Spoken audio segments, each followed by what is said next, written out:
네, 안녕하세요. 평생투자 파트너입니다. 네, 오늘은 2018년도 1월 31일 수요일입니다. 벌써 2018년도 1월 마지막 날인데요. 새해 첫 시작은 어떠셨는지 궁금합니다. 혹시 계획대로 되지 않았다 하더라도 너무 실망하지 마시고 앞으로 남은 이 날들을 더욱더 최선을 다해보는 것이 중요하지 않을까 생각을 한번 해보고요. 오늘 하루도 화이팅 하시면서 시작하시길 바라겠습니다. 네, 책 내용을 한번 바로 보도록 하겠는데요. 똑같이 미녀 53의 쩐의 흐름을 타라 라는 도서 계속 진행 중입니다. 오늘의 주제를 먼저 보고 넘어가면은요. 매매 일지의 작성. 네, 기록으로 남겨야 고수가 된다. 네, 매매일지의 작성, 기록으로 남겨야 고수가 된다 라는 주제로 한번 들어가 보도록 하고요. 굉장히 중요한 내용인 것 같아요. 그래서 한번 주의 깊게 한번 들어주시면 감사할 것 같습니다. 내용을 한번 보도록 하겠습니다. 이 미녀 53 저자는 철저하게 실전을 존중하는 사람입니다.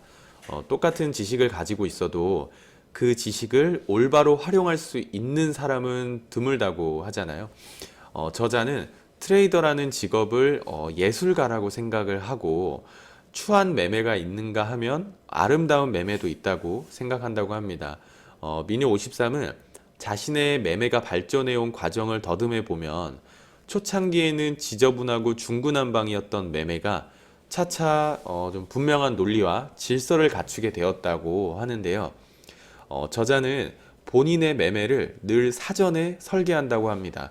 매일 밤 자기 전에 다음날 일어날 수 있는 가능한 시나리오들을 산정을 하고 각각의 그 시나리오에 따라 전반적인 매매 계획을 수립한 다음에 잠자리에 든다고 하는데요. 이 다음날 실전에서는 실제 상황에 맞춰 매매 계획을 구체화시킨 후 실행을 한다고 합니다. 때로는 약간의 임기응변이 필요하기도 하지만 그래도 매매의 큰 틀은 이미 정해져 있는 것이죠. 매매 일지는 수학으로 치면 문제풀이 노트입니다. 수학 공식을 아무리 외운다고 수학 문제가 잘 풀리나요? 수학은 많이 풀어봐야 실력이 느는 것이고 수학을 푼다는 건 노트를 사서 거기에 연필로 끄적거린다라는 뜻입니다. 오답 노트를 만들고 자기가 어디에서 많이 틀리는지 검토한 다음에 다시는 같은 실수를 반복하지 않도록 피드백을 받는 것. 그것이 바로 학습이라는 과정이지 않겠습니까? 매수 매도 클릭지를 뭐 10년 동안 한 것만으로 주식에 통달했다고 어떤 뻐기는 무늬만 고수인 사람도 종종 있다고 하고요. 1년을 경험하더라도 체계적으로 공부한 사람은 그렇지 않은 사람과 모든 면에서 차이가 나게 되어 있습니다. 이 많은 개인 투자자들이 공부라고 하면 서점에 가서 주식책을 뭐 사서 이제 서서 눈으로 좀 흘겨 내려주고 고개를 끄덕끄덕 거려준 다음에 어떤 뭐 회심의 미소를 지으면서 그게 다인 줄 안다고 합니다. 저자는 그런 사람들이 좀 한심하기 짝이 없다라며 좀 직설적인 표현을 하는데요. 진짜 주식 공부가 무엇인지 뭐 좀 아시나요? 저자가 말하는 거는 깨지면서 배우는 게 주식 공부다. 실전으로 배우되 그 실전을 기록으로 남기지 않으면 그 경험은 절대로 체계화될 수 없다라고 합니다. 매매 일지를 작성하는 방법에 어떠한 뭐 정해진 형식이 있는 것은 아닌데요.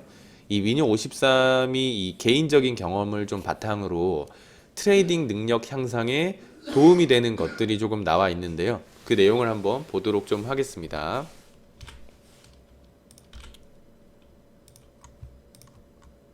네, 하나 첫 번째로 보면은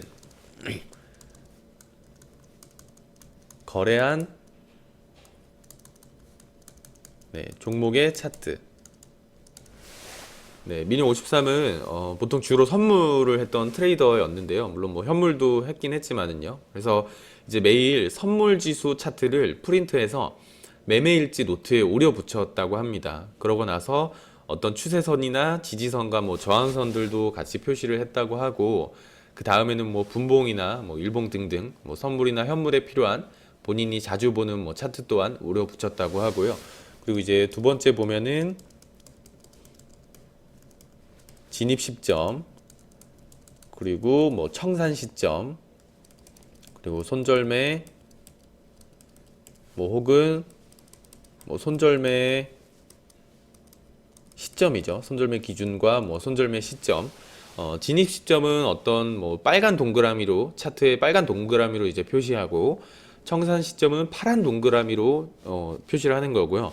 만약에 이익 실현을 해서 손절매가 이루어지지 않은 경우에는 그냥 손절매 가격 그 기준만 표시를 하고요. 실제로 손절매가 이루어진 경우에는 초록색 세모로 차트에 표시를 했다라고 합니다. 그리고 이제 세 번째 한번 보면은 굉장히 이게 가장 중요한 것 같은데요. 네. 매매 전략 혹은 네, 사요. 그 전날에 설계했던 시나리오별 전략을 적습니다. 그 다음 실제로 이루어진 진입 혹은 청산에 대한 사유를 적고, 매매가 결과적으로 성공했는지 실패했는지를 적습니다. 성공 사유와 실패 사유가 매매의 이 설계 자체에 있는지, 아니면 설계 자체가 그 설계 자체는 문제가 없었으나 자기 자신의 심리 통제에 실패한 것이 문제였는지 또한 기록을 합니다.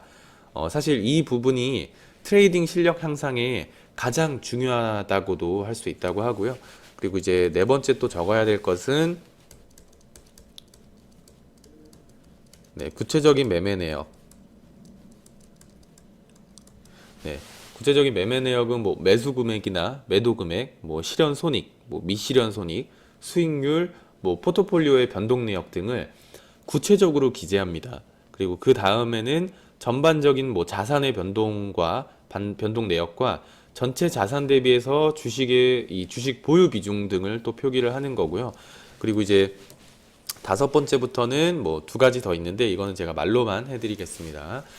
다섯 번째는 이제 간단한 시황 및 뉴스, 뭐 중요한 정치, 경제적 변화 및 이벤트가 있다면 그것을 적고요. 그러한 이벤트가 주가에 어떻게 영향을 미쳤는지를 기록합니다. 개별 종목의 경우 종목 뉴스가 있다면 반드시 적도록 하고요.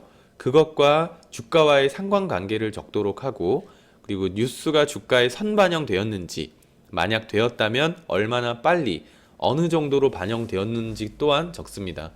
이러한 과정을 통해 트레이더는 각종 어떤 뭐 재료와 그 재료가 투자자들 사이에서 얼마나 호재 혹은 악재로 받아들여지는지를 네, 배우게 된다고 하고요. 그리고 여섯 번째는 뭐 증시 주변 여건 체크, 증시의 주변 여건 체크인데요. 뭐 금리나 환율, 뭐 고객의 뭐 예탁금 현황, 뭐 주요 원자재 가격 추이라든지 등등을 주기적으로 이제 체크를 합니다. 중요한 경제 지표가 발표될 경우 그것 또한 표기를 하는 거고요. 놓쳐서는 안 된다고 하거든요. 그래서 그런 지표들을 좀 몇 가지 꼽으라면 뭐 소비 지표나 물가 지표, 뭐 통화량 지표, GDP 등이 있다고 합니다. 네, 여기서 그냥 좀 몇 가지 간단하게 내용을 좀 보기는 했는데요. 간단한 뭐 시황 및 뉴스나 사실 뭐 업종 현황이나 증시 주변 여건 체크는 사실 바쁘면 건너뛰거나 뭐 나중에 채워 넣어도 무방하다고 하고요. 자신의 전략 그 진입 및 청산 사유와 매매 내역은 꼭 빠뜨리지 않고 적는 습관을 들이라고 합니다. 이 매매 일지를 적는 습관을 기르신다면 실전에서 매매 일지를 적음으로써 경험을 체계화할 수 있고 내동 매매로부터 벗어날 수 있다라고 합니다.